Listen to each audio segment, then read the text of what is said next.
Prabowo sadari aja sih, nggak salah juga kan, namanya juga orang ya. Salah itu nggak apa-apa, biasa rakyat juga menerima loh pengakuannya bahwa maaf ya rakyat, kalau MBG itu ternyata masalah. Nggak kuat nih. Jadi kalau kita stop aja nggak apa-apa, pasti silakan. Iya setuju. Konstitusionalitas itu tidak perlu menunggu berbulan-bulan, bertahun-tahun. Bahkan tahunnya. Harus segera dilaksanakan. Gitu. Ketika menunggu itu berarti bahwa masyarakat harus bersuara. Jangan ada yang diam. Karena ada yang mengatakan bahwa diamnya terhadap pembongkaran itu adalah sama dengan setan bisu. Coba kalau sekarang kita cek ya, siapa sih yang anggarannya, penasaran gak sih yang anggarannya paling tinggi, tahu gak siapa? Mari kita cek. Mari kita cek ya. Tapi pasti bukan pendidikan sih. Saya yakin bukan pendidikan sih. Di rezim ini pendidikan tuh bukan nomor 1. Halo, selamat sore sahabat ICW. Kembali lagi dalam podcast Indonesia Corruption Watch. Kali ini bersama saya Nisa Rizkia sebagai peneliti Indonesia Corruption Watch. Dan hari ini kita akan membahas unboxing putusan MK terkait dengan MBG. Nah, saya hari ini tidak sendiri, saya ditemani oleh banyak rekan-rekan yang sudah hadir di ruangan podcast kami. Di sebelah kanan saya ada Kang Reza, penggugat nomor 55. Kang boleh kenalan mungkin singkat? Halo semuanya, perkenalkan saya Reza sebagai guru honorer yang menjadi bagian dari penggugat di perkara nomor 55. Oke, makasih Kang Reza. Di sebelah kiri saya, silahkan Mas dari LHKP Muhammadiyah. Baik, saya Fitra dari LHKP Muhammadiyah, tergabung juga dalam koalisi Selamatkan Pendidikan Indonesia atau KOSPI. Oke, terima kasih. Mas Edi, silahkan. Saya Edi Kurniawan dari Yayasan Lembaga Bantuan Hukum Indonesia, sekaligus salah satu dari kuasa hukum guru yang bermohon Undang-Undang APBN. Oke, makasih Mas Edi. Silahkan, Mas. Saya Hardijan, saya dari Yapika Extended, ya juga tergabung dalam Koalisi Selamatkan Pendidikan Indonesia. Oke, terima kasih Mas. Terakhir, Bu Mike. Ya, saya Mike Ferawati di MBG Watch yang selama ini juga membersamai ya semua perjuangan yang berkaitan dengan bagaimana kita mengkritisi program MBG ini. Terima kasih Mbak Nisa. Terima kasih teman-teman yang sudah hadir di podcast Indonesia Corruption Watch pada sore hari ini. Senang sekali kita akan banyak berdiskusi. Nah, sebelum kita mulai, ini ada dus nih. Gede banget ya. Gede banget ya. Kira-kira ini ada yang mau buka nggak? Mungkin Kang Reza. Oke, kita buka dulu ini. Ini apa ya? Siapa tahu ini isinya APBN kan? Oke. Anggaran 2020. Berat nggak? Berat banget Mas Edi. Berarti putusannya ini. Oh, jangan-jangan isinya ompreng MBG lagi. Iya. Apa nih? Amar putusan mengadili 1. Mengabulkan permohonan para pemohon untuk sebagian.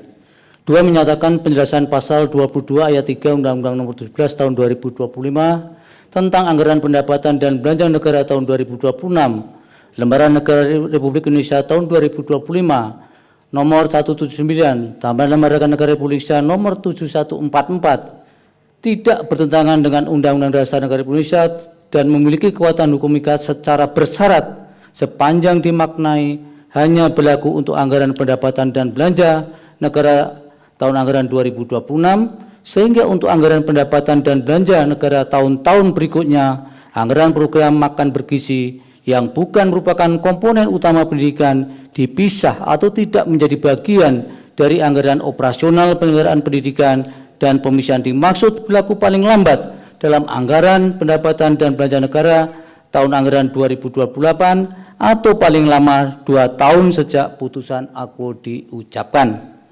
3. Memerintahkan pemuatan putusan ini dalam berita negara Republik Indonesia sebagaimana mestinya. 4. Menolak permohonan para pemohon untuk selain dan selebihnya. Oke, jadi tadi kita sudah lihat isinya adalah putusan dari Mahkamah Konstitusi terkait dengan MBG, gimana sih supaya MBG ini berhenti pakai dana pendidikan gitu ya. Nah, aku mau ke Mas Edi dulu. Mas Edi, gimana pandangannya soal putusan MK kemarin? Karena, sorry Mas Edi, karena banyak yang bilang nggak menang kok. Ketika kita bilang menang, nggak menang kok gitu. Gimana? Ya, putusan MK ini tadi berat ya. Berat Sama banget. beratnya tuh. Karena ini ada 3 perkara, ya, perkara 40, 52, dan 55. Melibatkan juga 3 kategori pemohon. Ada dari guru, dari dosen, dan dari yayasan. Nah, gitu. Nah, memang membaca putusan MK ini agak rumit dan memang putusannya lumayan panjang gitu. Sekitar 604 halaman. Jadi membacanya perlu hati-hati. Nah, ada asas di MK yang berlaku bahwa antara pertimbangan dengan amar putusan adalah satu kesatuan, memiliki kekuatan hukum yang mengikat yang sama atau disebut rasio desidensi. Jadi membacanya itu perlu dari awal sampai akhir secara cermat, bukan melihat dari ujung atau hanya membaca amarnya saja. Itulah yang membuat keliru kalau hanya membaca amarnya saja gitu. Perlu dari Awal awal. sampai akhir. Nah, secara garis besar permohonan kita sebenarnya sederhana. Ini terkait sumber pendanaan MBG yang diambil dari APBN 2026. Ada 2 poin utama. 1, MBG melanggar Undang-Undang Dasar karena tidak termasuk komponen utama pendidikan, ya kan? Sehingga perlu dipisahkan. Masalah yang kedua, MBG melanggar Undang-Undang Dasar karena menggerogoti mandatory spending dari 20% dana pendidikan. Nah, 2 masalah ini harus dipisah nih secara proporsional, nggak boleh dicampur. Masalah yang pertama, itulah yang ditemukan dalam amar putusan MK yang menyatakan pemisahan dana MBG dan pendidikan paling lambat dilakukan pada tahun 2028. Artinya 2027 boleh dong. Tapi sekali lagi kita tegaskan konteksnya amar putusan itu adalah pemisahan pendidikan dan dana MBG gitu. Karena dianggap ini bukan komponen pendidikan. Masalah yang kedua kita bisa temukan di pertimbangan MK pada halaman 599. Pada intinya MK menyatakan begini, oke lah, kalaupun pada APBN tahun 2027 belum bisa dipisahkan, maka tetap tidak dibenarkan dana MBG ini mengambil atau memangkas dari anggaran pendidikan 20% ini. Itu MK tegas dan konsisten di hal itu. Nah, sehingga kalau teman-teman tahu, sebenarnya inilah jantung dari permohonan kita kan, Kang Reza? Betul. Masalah MBG ini kan mengambil 230 triliun dari mandatory spending itu. Itulah masalah terbesar yang kita ingin pertahankan, jangan ambil dari 20% itu. Dan itu berlaku seketika. 2027 harus berlaku karena yang namanya mandatory spending itu kan sifatnya harus segera ya, karena perintah undang-undang tidak utuh ditunda-tunda, termasuk ke tahun 2027. Kira-kira begitu. Oke, makasih Mas Edi. Aku mau ke Kang Reza sebagai pemohon gitu ya dalam GR kemarin. Gimana sih pandangannya ketika ngelihat hasil putusannya gitu? Ada sesuatu mungkin bagi Kang Reza yang mungkin mengecewakan atau ada hal yang baik, gimana Kang? Terutama untuk konteks pendidikan dan guru ya gitu.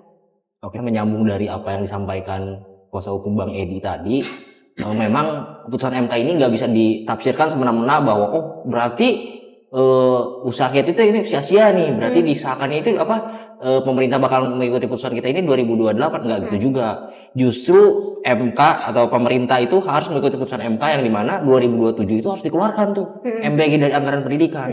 Karena gini, jangankan 2028, 2027 aja katakanlah misalnya pemerintah tidak mematuhi putusan MK, kesejahteraan guru kita tuh masih terancam, Bang. Ada P3K paruh waktu yang sebentar lagi habis kontrak, belum lagi guru honorer yang memang terancam gara-gara di surat edaran Kemendikbud itu. Itu Apa sih isi surat edarannya? Soal penonaktifkan guru honorer itu, Mbak. Karena nggak ada gajinya. Ya seperti itu, Mbak. Nggak ada uangnya, nggak ada alokasinya. Seperti itu, Mbak. Memang ini tuh kadang terdengar ironis gitu ya, negara tuh nggak punya uang gitu ya, nggak ada uangnya untuk pendidikan dan lain-lain. Tapi kalau untuk MBG kok heran ya, uangnya tuh selalu ada gitu. Nah, jadi bahkan kemarin tuh sempat viral, kalau nggak salah di Kompas ya atau di mana saya agak lupa, foto anak-anak menikmati hidangan MBG, tapi sekolahnya rubuh gitu ya, atapnya bolong-bolong gitu, nggak ada gentingnya. Nah itu kan sesuatu yang kemudian jadi kontradiksi gitu.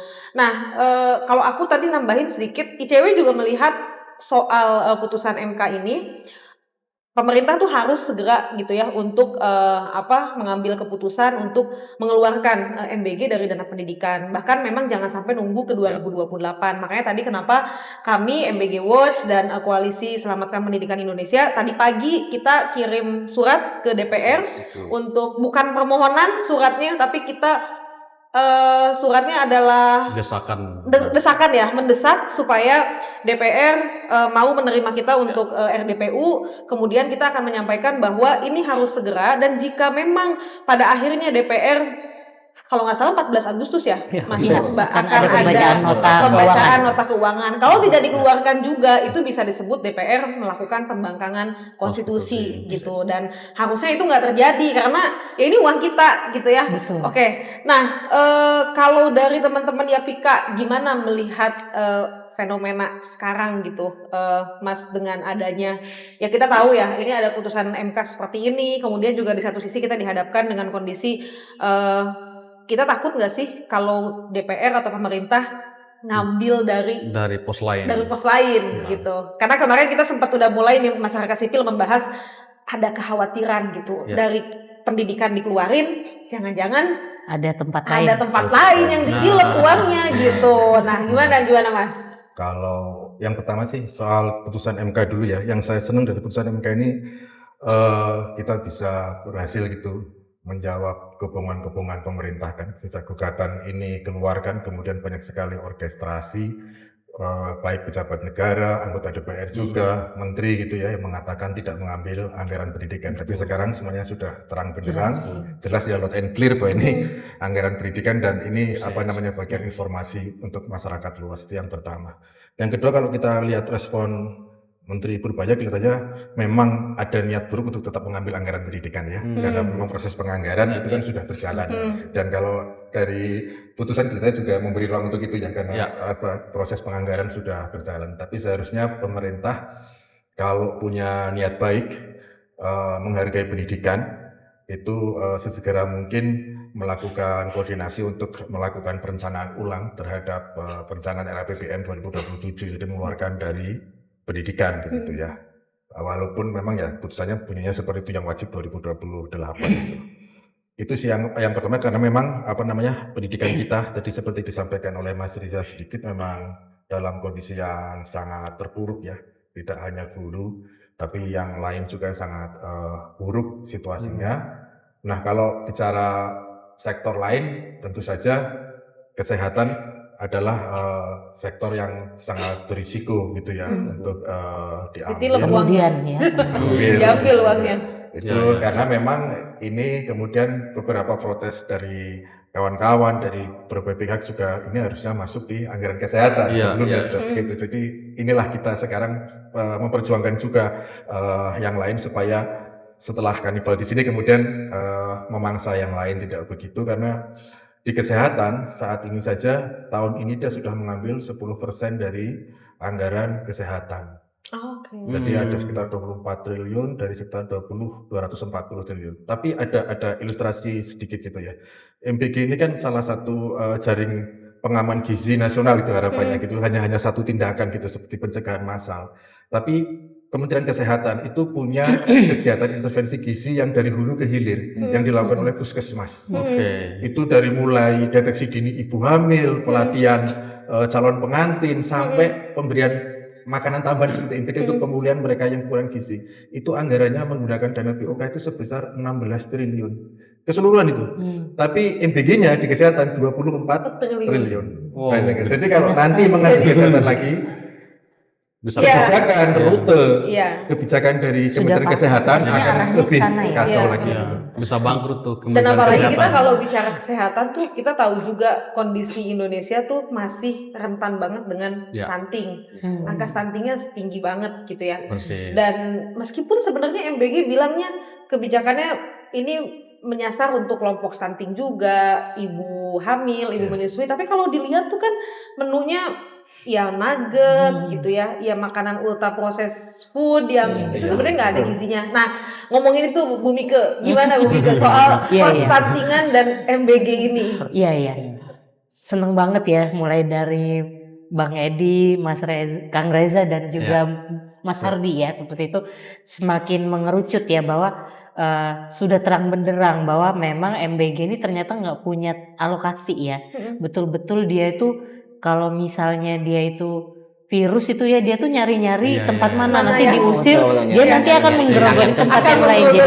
Jadi seperti virus atau semacam apa ya, kanker di dalam tubuh ya. Dia bisa menyasar. Saya sampai mengatakan, nah stunting ini ya yang selalu menjadi kebingungan nih Mbak Nisa ya, karena selalu dijadikan alasan termasuk kepala BGN ya yang selalu bilang stunting. Padahal MBG sejak dimulai sampai dengan sekarang belum pernah ada data yang dikeluarkan oleh BGN yang bisa memberikan gambaran seberapa efektif MBG itu telah menyelesaikan problem stunting. Satu ya, tidak pernah ada atau minimal nggak usah stunting deh.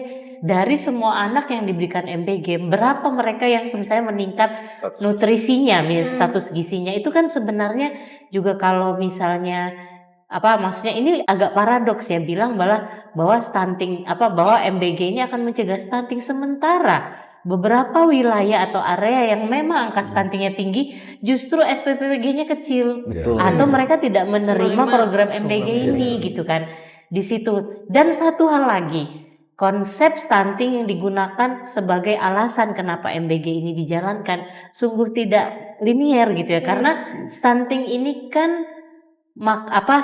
kan definisi salah satu anomali ya kesehatan yang terjadi pada anak yang itu disebabkan adanya maksudnya maladekuat ya ketika 1000 hari kehidupan pertama itu kan berarti di dalam perut ibu pertama kali dia muncul embrio sampai nanti 1000 hari setelah itu mungkin 1 tahun. Nah disitulah stunting itu dideteksi.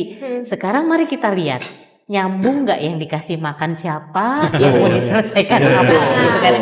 Tadi Mas Hardi keren banget dia bilang masalah stunting yang itu sebenarnya telah banyak program yang dibuat ya oleh pemerintah, bukan hanya Kementerian Kesehatan, Kementerian Sosial termasuk Kementerian Pemberdayaan Perempuan dan Perlindungan Anak.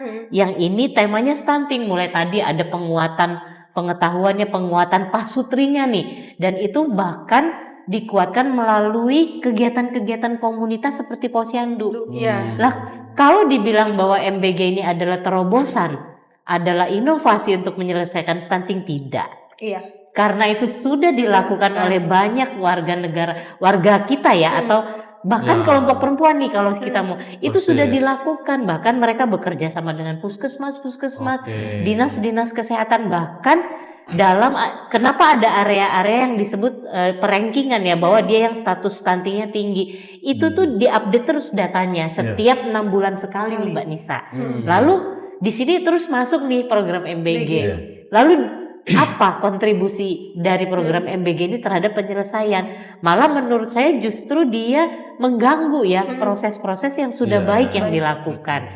Jadi stop juga deh mengatasnamakan MBG ini untuk kepentingan penyelesaian atau pencegahan stunting. Satu, tidak nyambung, misleading ya, dan juga turut mengganggu atau membuat atau menghalangi yang sebenarnya sudah berjalan dengan baik dan itu sudah bergulir. Dan itu tadi ketakutannya nih gara-gara stunting ini dijadikan alasan terus.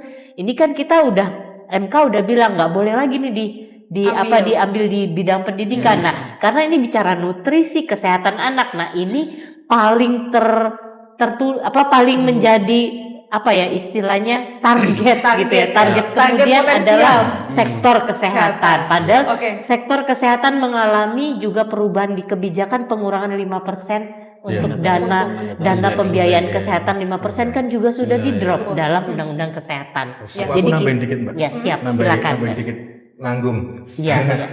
Ini aku memberikan satu ilustrasi kenapa MBG itu kontradiktif gitu ya. Kalau di Perpresnya itu kan memang tujuannya meningkatkan status gizi para penerima sasaran. Kita lihat SMP dan SMA. Kekurangan gizi itu status gizi yang rendah gitu ya. Ada stunting, ada kurus, ada underweight yang kurang berat badan begitu. Tapi kalau lihat data SMP sampai SMA 13 sampai 18 tahun itu angka obesitas kita Tinggi itu ya? di SMP itu sudah 16%, di SMA sudah 13%. Dan itu angka wastingnya kurus itu hanya sekitar 8%. Dan Jadi diabetes sebenarnya ya Mas lebih Hardi ya, diabetes Banyak juga yang menghantui.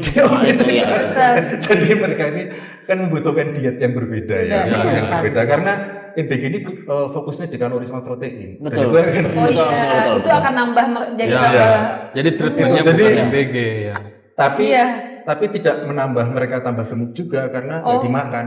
Dan memang dan angka Ya, ya, diabetes ya. itu sekarang sudah Semakin ada di tinggi. anak-anak Oke. sekolah kita. Dan satu lagi sedikit kalau boleh nambah, kalau ini nanti ternyata memang dipindah, tentu standar gizi MBG yang tadinya di pendidikan itu pindah ke kesehatan itu berbeda konsep. Karena kalau melihat komposisi makanan di MBG itu sama sekali tidak memenuhi standar dalam konsep di kesehatan. Persis. Karena masih ada dengan kadar Proses gula food. tinggi, Ya, susu ya, itu ya. seperti itu. Sementara standar gizi itu Beda. sebenarnya yang paling bagus kalau mencontoh tuh rumah sakit. Karena mereka tahu betul ya, karena Ada itu tadi standarnya. rekomendasi Ya, ya, ya, ahli ya. gizi Ya. dan dokter gizi Oke, oke. seperti itu. Iya. Nah ini jadi menarik ya ketika kita bicara soal pemerintah selalu bilang bahwa MBG itu mau program yang ingin atau mau memberi makan masyarakat karena masyarakat harus diberi makan. Karena kalau nggak diberi makan nanti mati katanya gitu. Ya. Jadi, nah ini sebenarnya agak gimana ya? Saya bingung juga dari zaman presiden pertama sampai mungkin presiden terakhir sebelum Pak Prabowo kan nggak ada juga presiden yang ngasih makan dalam bentuk MBG ya. Ya, persis. Mati nggak kita, Mas? Enggak kan ya? Enggak Enggak kan kita lagi Belajar belajar ya. mati gara-gara itu. Nah, Mas, Ya. gimana Mas pandangannya Wah, Mas emang dari kuat ya yang orang-orang Indonesia. Muhammadiyah melihat fenomena semacam ini? Ya kan tadi kan waktu di DPR kan sudah kita ini juga ya explore bagaimana kita misalnya sebagai orang tua misalnya kan itu justru dipaksa membayar pajak untuk meracuni anak kita sendiri. Betul. Aduh, Perumpamaannya. satir banget ya. Pas itu kan menyedihkan banget itu. Iya. Betul, setuju. Bahkan bukan cuma anak kita sendiri, anak orang lain kita racuni. Dan gurunya bang, gurunya bang. Gurunya dimakan juga ya? Itu makan juga bang. Kalau nggak habis, Gitu kan. gurunya Tetangganya makan juga. orang. Malah biasanya gurunya dulu yang tumbal. Ya. Jadi makan duluan gurunya. Kamu makan nggak? Saya pernah sih dulu. Kita nggak pernah lagi. Sudah ada lagi ya? Oke. Iya, gimana, makanya gimana? Dan tetangganya juga kalau nggak habis dibagi. Dibawa pulang. Iya, Oke, gimana Mas? Makanya misalnya kayak apa namanya? Kayak di Muhammadiyah lah misalnya kan. Ya. Muhammadiyah orang bilang, oh SPPG-nya banyak, kedua katanya setelah. Tadi saya Oh, iya. Iya kan? Nah, itu kan saya belum nulis aja soal itu. Yang saya tulis itu baru apa namanya? Perut rakyat di bawah komando polisi itu kan. Karena Iya, dia iya, paling iya. banyak dibayar dari. Iya. Nah, Masih ada yang lebih banyak ya? Nah, nah sebenarnya teman-teman di Muhammadiyah itu karena kan alasan yang teman-teman angkat itu bahwa Muhammadiyah ingin memberikan contoh Ya. bagaimana pengelolaan Tata kelola yang baik. Yang baik. Nah, cuman di sisi lain saya menyampaikan bahwa ketika implementasi kita ingin berikan contoh lewat implementasi itu, maka harus berangkat dulu dari perencanaan yang baik. Sepakat. Gitu loh. Perencanaan Ya, ya, apa ya. itu? Ya payung hukum yang Persis. saya Ya. sampaikan kan. Ya. Kemudian masa iya sih kita mau ngasih anggaran banyak besar dari pajak kita untuk MBG ini, sementara payung hukumnya Perpres yang melemahkan kita mengawasi dana kita sendiri, dana rakyat ini untuk MBG gitu. Persis. Nah, ketika di perencanaan itu udah bagus, tata kelola bagus, perencanaannya ya, otomatis dalam implementasi juga akan bagus juga, gitu loh, sampai ke pengawasan maupun monitoring kan. Nah, ternyata dari awal juga kami sudah sampaikan bahwa pasti akan terjadi sesuatu hal yang menjerat orang-orang yang terlibat di dalam. gitu lah, terjadilah korupsi lah, Iya. apa, Nah, ya kan? Orang Iya, pada iya, kaget iya, tuh, iya. kan? Benar. Orang pada kaget loh, kok tiba-tiba bisa ini, gitu. Ya gimana caranya perencanaannya Nggak aja jelas udah ya. Iya, nggak iya. jelas, gitu. Ya itu Gitu. oke. Benar. Menarik itu karena kita sekarang kalau lihat sebenarnya ICW tuh udah ngasih tahu nih teman-teman dari Desember tahun lalu kita punya riset bahwa MBG sebenarnya syarat dengan konflik kepentingan. Kita tuh menyasar 112 kalau saya tidak salah angkanya, teman-teman bisa cek di kajian kami di anti korupsi. Sekitar 112 yayasan yang kami cek itu hampir setengahnya terafiliasi dengan partai politik, Oh. dengan Polisi. polisi, militer, kemudian mantan koruptor lah udah gitu ya, koruptor gitu. Nah, Kemudian karena udah jelas. sudah jelas gitu ya. Nah jadi pertanyaannya sebenarnya sederhana. MBG itu mau ngasih makan siapa? Karena akhirnya yang terjadi kalau yang kami lihat MBG ini kan seperti perburuan rente. Persis. Jadi kayak mau ngasih makan rakyat atau mau memberi makan pemburu rente gitu. Iya, Nah itu dan tadi ini soal korupsi ya. Tadi karena disinggung juga Mas tadi bilang soal korupsi di MBG gitu ya. Kita tahu sampai hari ini gimana nih kelanjutannya dari teman-teman, mungkin ada yang punya update soal korupsi BGN kemarin dan setelahnya gitu. Persis. Mungkin Mas Edi mau kasih tanggapan? Ya, ini disclaimer dulu nih. Jadi masalah MBG itu harus dilihat dalam dua aras ya. MBG masalah dengan program dan kebijakannya sendiri itu misalkan tadi tata kelolanya yang sentralistik, yang militeristik dan sangat tertutup. Yang kedua sumber pendanaan MBG. Ini dua hal yang secara proporsional berbeda nih. Yang perkara kita ini adalah sumber pendanaan MBG yang kita ibaratkan MBG ini udah benar dengan gambar ini ibarat gurita yang beracun. Ini gurita apa ular ya? Gurita ya? Gurita Oh, ada. iya. Oh iya, contohnya ada tentakelnya, Iya. tentakel. Nah, jadi tentakelnya di mana-mana tuh. Ada Oh, di, iya, di iya, pos benar, pendidikan, ada di pos kesehatan, Iya. di pos dana Kayak transfer Benalu daerah, ya. di dana bagi hasil di mana-mana. Dia Nah, nyebut maksud sana dari sini. gugatan ini itu ingin memangkas nih tentakelnya nih. Kalau tentakelnya hilang berarti tinggal kepalanya. Kalau tinggal kepalanya ya pelan-pelan si gurita ini akan mampus, akan tewas. Mampus banget gak tuh? Nah, itu yang pertama. Yang masalah yang pertama tadi soal kebijakan atau program MBG yang bermasalah, itu kan kita gugat juga di MK dengan koalisi MBG Watch kan. Betul. Iya. Dan itu submit gugatannya bersamaan dengan Yang koalisi punya Kospi ini. Kospi, ya. Nah, aku spill dikit nih. Jadi secara kebijakan harusnya kan MK adili dong perkara kita yang Iya. mempersoalkan tata kelola dan Benar. kebijakan MBG ini. Tapi kok aneh, MK malah mempertimbangkan di gugatan kita ini bahkan bahwa MBG karena programnya presiden maka itu sah secara konstitusi. Nah itu rame Kita banget Mas. kok heran kok MK malah mempertimbangkan di sini. Kita kan tidak pernah menguji itu gitu. Yang kita uji adalah sumber pendanaan yang bermasalah. Yang kita uji soal tata kelola itu di perkara yang tadi, yang lain. Lanjutkan saja perkara itu supaya kita clear apakah ada yang salah atau tidak dengan tata kelola MBG. Bener, sepakat itu. Nah sekarang aku mau ngajak teman-teman, tadi sempat dibahas soal statementnya Pak Purbaya gitu ya. Ya. Apa sih sebenarnya statementnya, kita coba lihat ya. Tanya Coba. Gemini. Kita tanya statement Purbaya. Purbaya MBG MK gitu ya. Coba kita lihat. Oh ini tapi tidak, di sini tidak muncul Gemini ya, jadi kita tidak harus buka. Coba kita lihat di salah satu pemberitaan. Purbaya buka suara. Apa kata Pak Purbaya? Kita ikuti putusan MK 2008 kan, 2028 kan itu berlakunya. Oh ya buat 2028 saja. Gitu katanya. Gimana Mas Kang Reja gimana nih? Sebagai Bapak Guru mendengar ini. Sebenarnya cukup ironis sih dan miris sih Mbak. Karena sewaktu gugatan kita masih berjalan, Pak Purbaya ini sempat mengatakan bahwa gugatan kami atau guru itu lemah Mbak di MK. Tapi entahlah, saya juga nggak tahu. Di sini begitu. Iya, di sini kita. Nggak tahunya beliau sendiri yang kalah. Oke. Nah, tapi ini ya dengan ini kan udah kayak spill getih ya. Ya. Bilang 2028 aja. Ya.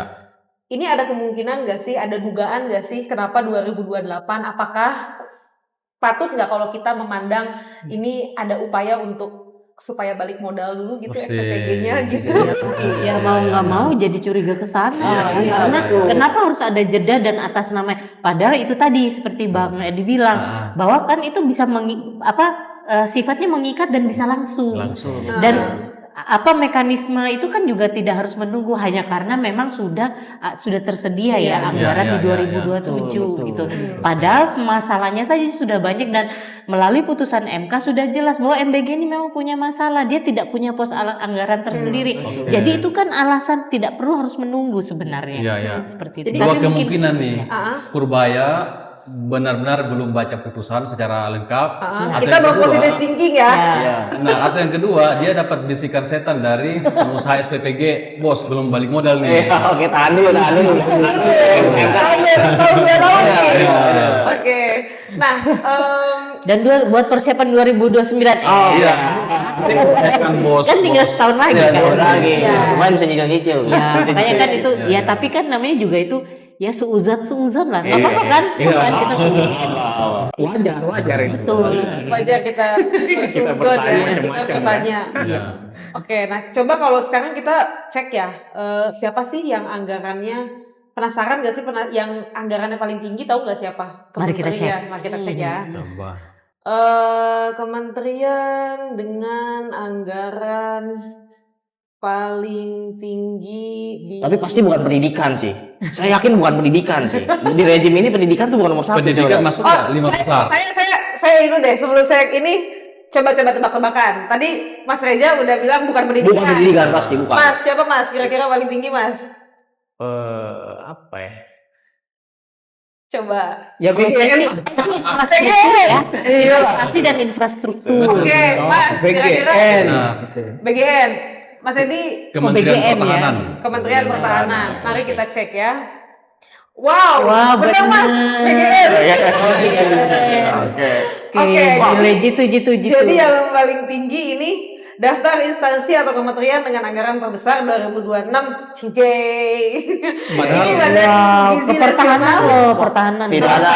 Itu 268 dari pendidikan, kesehatan sama ekonomi. Gabungan Berbagi Gabungan ya. Berbagi. Kemudian Kementerian Pertahanan, benar tadi Mas Edi, kemudian kepolisian, kemudian PU. Ya tadi itu tadi ya Ini jalan. patut dipertanyakan, kenapa jalan di Aceh sampai sekarang masih belum benar, masih rusak dan warganya Sampai Saweran. sampai patungan untuk membuat jalan. Halo Pak Dodi Hanggodo, apa yang Anda Di lakukan? PU itu ada 20 triliun untuk bangun sekolah rakyat.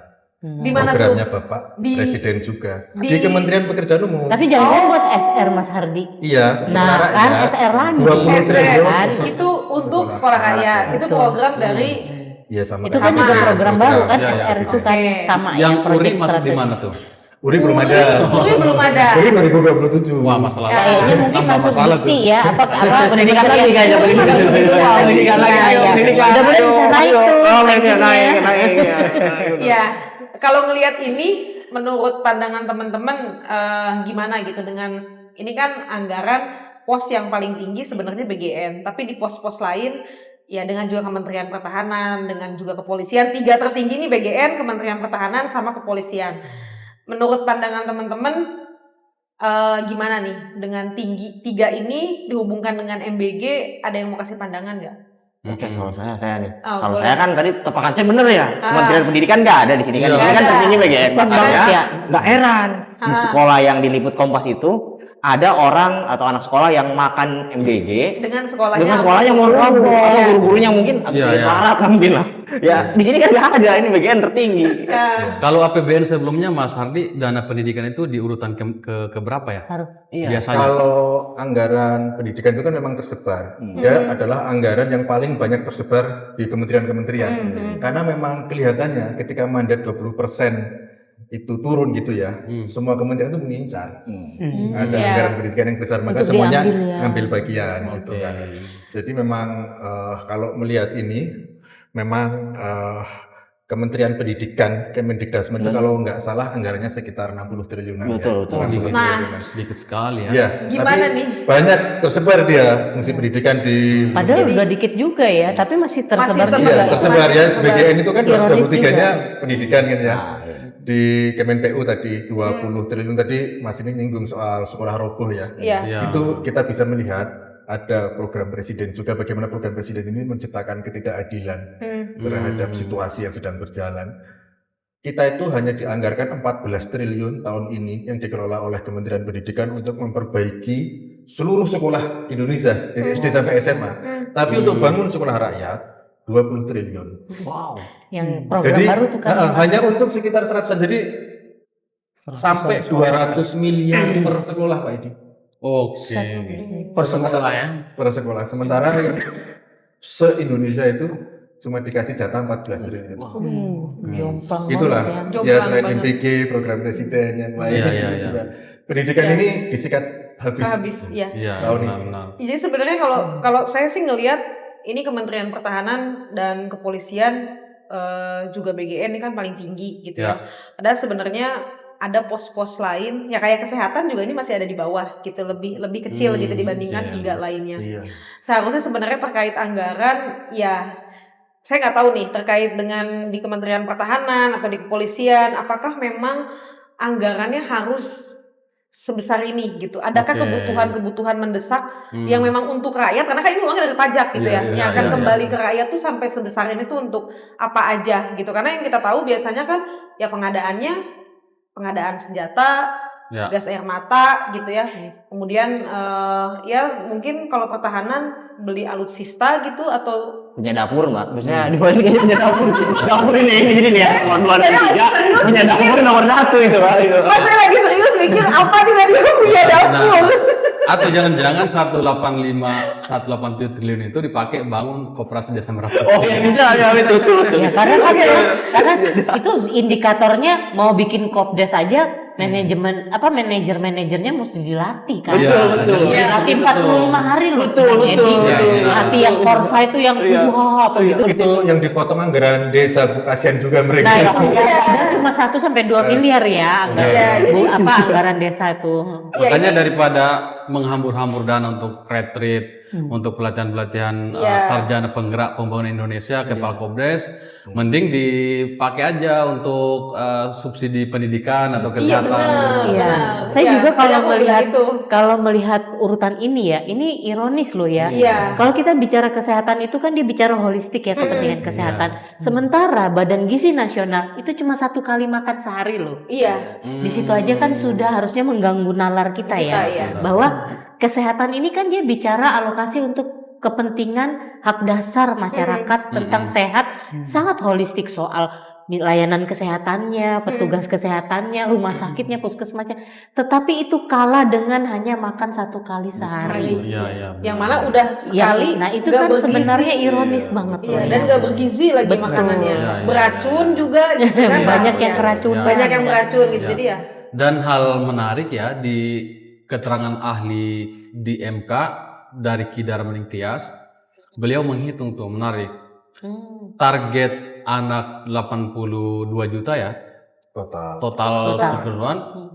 Ahli mengatakan itu anak seluruh Indonesia. 80. Sementara anak yang sekolah itu hanya kurang lebih 52 jutaan gitu. Jadi ada 30 juta itu yang bukan anak sekolah gitu. Jadi sasarannya sebenarnya yang mana nih? Apakah anak sekolah atau semua anak Indonesia? Tapi menarik angka-angka ini gini. Bolehlah ya kita hitung-hitung ya angka ini karena kan kita rakyat juga kan. Kita menyumbang juga di angka ini nih. Oh iya. Ini kita tuh dari rambut sampai ujung kaki bayar pajak semua. Pajak semua ya. Nah, 26 triliun ini kan dari Perpres itu 230 triliun itulah yang diambil dari dana pendidikan yang mandatory spending 20% itu kan, yang MK perintahkan lu nggak boleh ambil 230 triliun ini. Di 2027 pun begitu, nggak boleh mengambil lagi. Nah, sisanya kan 24 triliun itu dari dana kesehatan, yang lain-lainnya dari dana efisiensi. Berarti kita membayangkan nih, dari dana pendidikan saja 230 triliun itu sudah melampaui dana-dana kementerian yang lain tuh. Bahkan dari dana pertahanan melampaui Jadi rampoknya ini luar biasa. Situasi perang ya, kan Ini kita lembaga- situasi lembaga biasa-biasa Iya, ya. bener sih. Nah, Lembaga baru, orang-orang baru, Hmm. langsung nomor 1. Iya, jadi sekelas lembaga Cepat, ya. Kementerian Pertahanan 185 triliun ini kan sah nih resmi nih pembagian. Nah, sementara di BGN ada 230 triliun, Tapi itulah dia- yang dinyatakan MK tidak konstitusional. Berarti Iya. merampok dong. Iya, Berarti merampok. merampoknya Dia dana ngambil dari tidak sana main-main, sini. melebihi Iya, dana kementerian yang ada gitu. Iya. Dan seharusnya itu sudah final ya Bang Edi ya, Final. bahwa memang MBG itu sudah nggak layak diteruskan Iya. ya, karena terlalu banyak problemnya. Ya. Terlalu Dan banyak pertanyaan masalahnya. besarnya, kalau 2027 mau dikeluarin 230 triliun ya, otomatis kan mereka perlu cari dana tuh tambahan. Kalau mereka tetap ngotot dana BGN MBG 2027 tetap 268 triliun, berarti mereka perlu mencari dana 230 triliun. Kan itu udah dilarang sama MK kan, nggak boleh dipakai.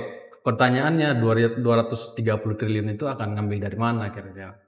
Ini terancam semua nih. Ya. Makanya semuanya ya kita di sini rajin-rajin bayar pajak buat ngalamin ya yang kurang tadi. Savage ini maksudnya ini savage. buat racunin anak-anak kita. Dan Sedih ya. yang parahnya lagi dengan anggaran sebesar ini 268 triliun caplok sana caplok sini. Tadi kalau kata Mas Edi ngerampok sana ngerampok sini. Yang lebih ironisnya dikorupsi juga. Setelah dikorupsi sampai sekarang nggak ada tuh tindak lanjutnya gimana. Terus pertahanan itu Kementerian Pertahanan minta naik loh di DPR lagi. Jangan ya. Untuk alutsista ya. Dari Saat itu ya. 187 ini ke 335 nggak salah ya? Ya, Yang karena diputuskan oleh DPR itu. operasi merah putihnya kan banyak di hutan, butuh penjagaan. Jadi untuk bergerilya ya. Jadi jualan sambil gerilya dulu. Penting-penting. Aku diserang sama ini bajing lupa. Selain tadi saya nyambung Mas Edi, selain kementerian, sebenarnya yang merasakan dampak dari PBG ini kan daerah.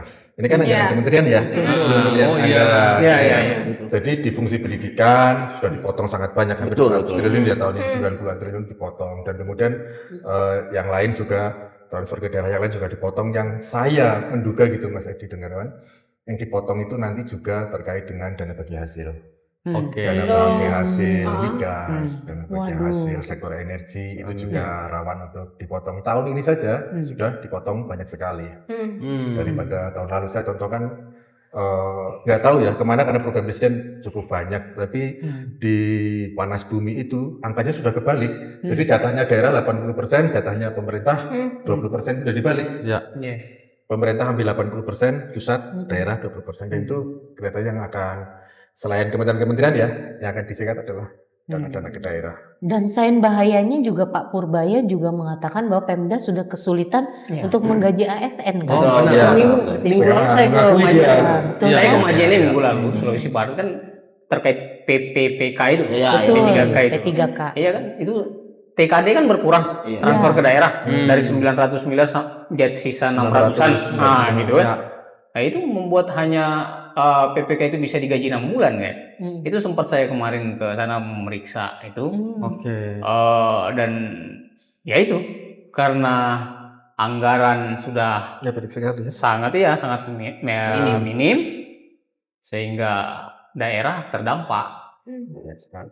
Belum yang lain lagi yang Ya. par waktu dan honorer yang lain. Aduh. Ya itu lebih Berat ya. Oke, jadi memang sangat banyak ya dampak dari MBG ini gitu, yang memang mungkin orang belum banyak menyadari bahwa ya kelihatannya iya programnya bagus kelihatannya gitu ngasih makan apa, tapi sebenarnya di balik itu boroknya tuh banyak banget gitu. Nah, terakhir nih teman-teman sebelum ditutup mungkin aku mau minta satu semacam closing statement dari teman-teman terkait dengan putusan MK ini. Apa sih harapannya dari teman-teman masing-masing? Silahkan dari Bu Mika dulu. Oke, terima kasih. Ya kita sudah melihat ya rentetan semuanya nih banyak sekali. Semua aspek sudah dibelejeti yang itu ternyata apa ya muaranya ya memang persoalannya ke MBG ini. Jadi menurut saya Prabowo sadari aja sih nggak salah juga kan namanya juga orang ya. Iya. Salah tuh nggak apa-apa, biasa rakyat juga menerima loh Betul, pengakuannya persis. bahwa maaf ya rakyat kalau Iya. MBG itu ternyata Nggak masalah. kuat Betul, nih. persis. Jadi kalau kita bermasalah. stop aja nggak apa-apa, pasti rakyat iya setuju.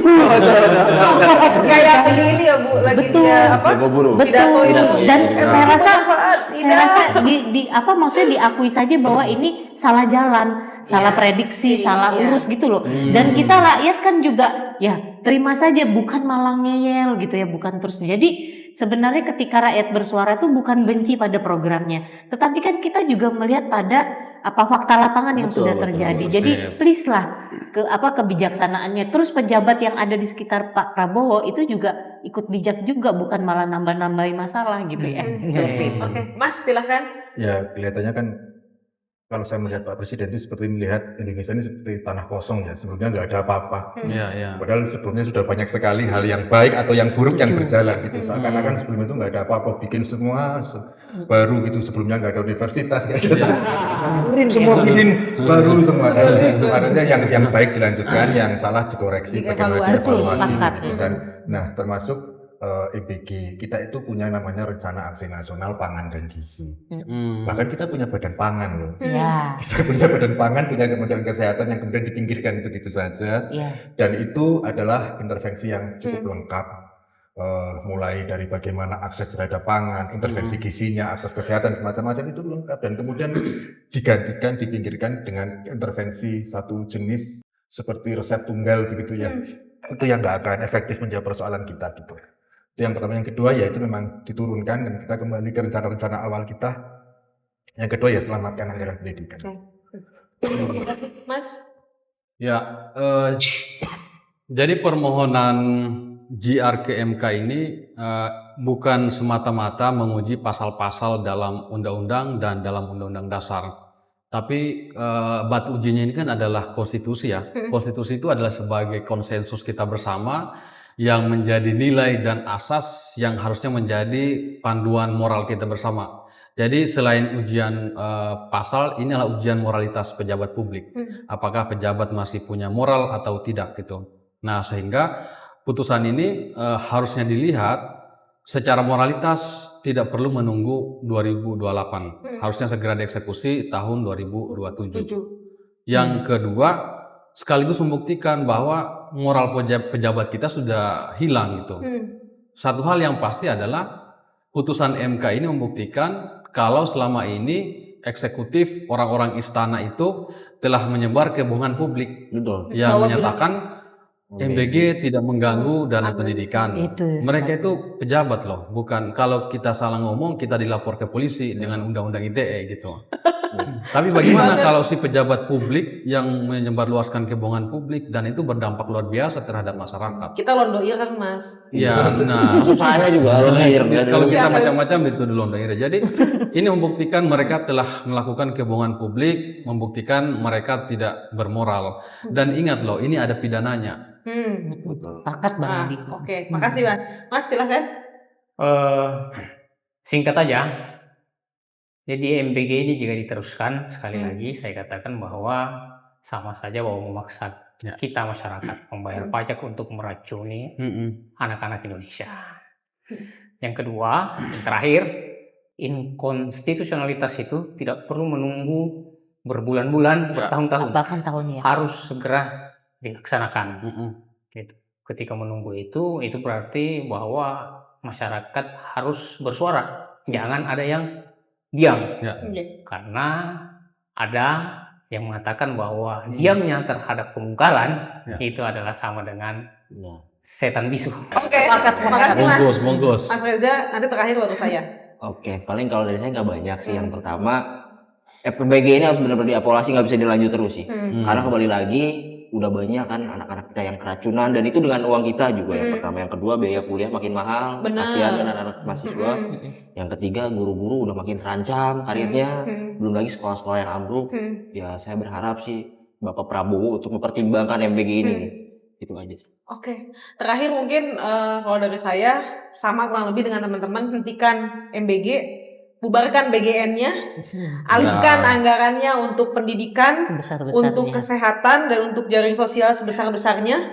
nggak perlulah negara sibuk memberi makan masyarakat, karena masyarakat tuh bisa cari makan sendiri. Betul. Yang masyarakat perlu itu adalah bagaimana negara menyediakan lapangan pekerjaan, menyediakan pelayanan publik yang baik yang bisa diakses oleh masyarakat gitu ya, yang layak gitu, dan kemudian yang terakhir adalah jangan sampai dengan adanya putusan MK ini pemerintah atau DPR juga melakukan pembangkangan konstitusi. Itu penting banget untuk segera menaati apa yang menjadi keputusan Mahkamah Konstitusi terkait dengan MBG dalam dana pendidikan, berhenti mengambil atau mencaplok uang, membajak uang anggaran pendidikan untuk MBG gitu. Mungkin itu dari kami teman-teman sekalian penonton setia podcast Indonesia Corruption Watch. Terima kasih. Nanti kita ketemu lagi dalam pembahasan yang berbeda. Selamat sore, sampai jumpa. Salam anti korupsi. Selamat sore. Selamat sore.